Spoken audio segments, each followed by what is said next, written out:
In today's tutorial, I'm going to show you how to add a noise or gradient image or picture effect in Adobe Photoshop CC.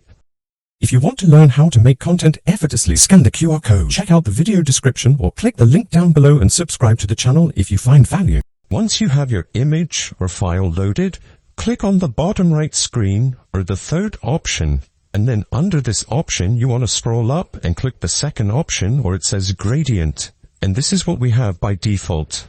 But if we pull over the gradient window, we can click the drop down arrow for the gradient, and you have a list of different gradients. In this case, I'm going to experiment with pastel, and let's choose this one or the fourth option and click. You could even change the style so it's radical angle, but in this case we're going to leave it at linear 90 degrees angle and 100% scale, align with layer.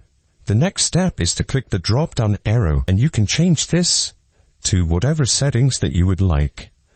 In this case, I like the setting overlay.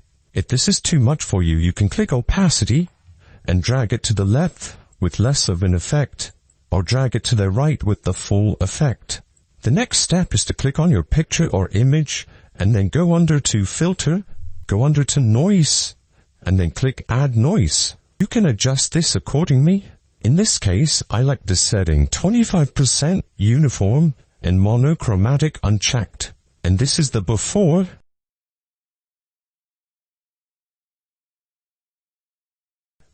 And this is the after.